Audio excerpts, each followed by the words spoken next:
नमस्कार. प्रादेशिक हवामान केंद्र नागपूरमध्ये आपलं स्वागत आहे. विदर्भासाठी दैनिक हवामान माहिती. सुरुवातीला सिनॉप्टिक माहिती बघू.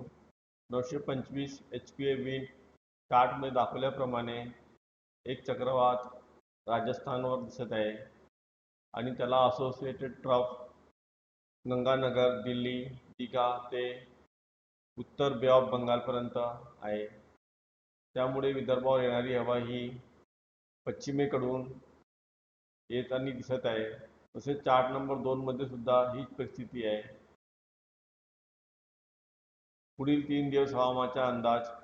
पहिल्या दिवशी 11 ऑगस्टला विदर्भामध्ये बुलढाणा, अकोला, अमरावती, वाशिम, वर्धा आणि गडचिरोली जिल्ह्यात बहुधा सर्वत्र ठिकाणी पावसाची शक्यता आहे. तर यवतमाळ, नागपूर, भंडारा, गोंदिया आणि चंद्रपूर जिल्ह्यात विरळ ठिकाणी पावसाची शक्यता आहे. दुसऱ्या दिवशी 12 ऑगस्टला विदर्भामध्ये सर्व जिल्ह्यांमध्ये सर्वत्र विरळ ठिकाणी पावसाची शक्यता आहे. तिसऱ्या दिवशी 13 ऑगस्टला विदर्भामध्ये सर्व जिल्ह्यांमध्ये विरळ ठिकाणी पावसाची शक्यता आहे. पुढील 3 दिवस हवामानाचा इशारा.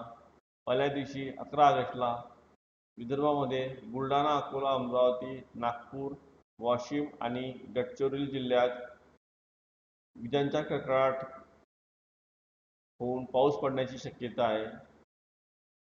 तसेच 12 ऑगस्टला बुलढाणा, अमरावती, वर्धा, नागपूर, चंद्रपूर आणि वाशिम जिल्ह्यात विजांचा कडकडाट होऊन पाऊस पडण्याची शक्यता आहे. तर तिसऱ्या दिवशी 13 ऑगस्टला विदर्भामध्ये सर्व जिल्ह्यांमध्ये विजांचा कडकडाट होऊन पाऊस पडण्याची शक्यता आहे. स्थानिक शहर हवामानाचा अंदाज सविस्तरपणे चार्टमध्ये दिलेला आहे. कमाल तापमान. पुढील 3 दिवसात कमाल तापमानात 2 ते 3 डिग्रीने वाढ होईल. त्यानंतर क्षेत्रामध्ये कोणताही मोठा बदल होणार नाही. अधिक माहितीसाठी, हवामान माहितीसाठी इंस्टाग्राम, ट्विटर, फेसबुक आणि यूट्यूबवर तसेच अँड्रॉइड ॲप डाउनलोड करून मौसम, उमंग, मेघदूत अशा अँड्रॉइड ॲप्सवर हवामान माहिती बघू शकता. धन्यवाद.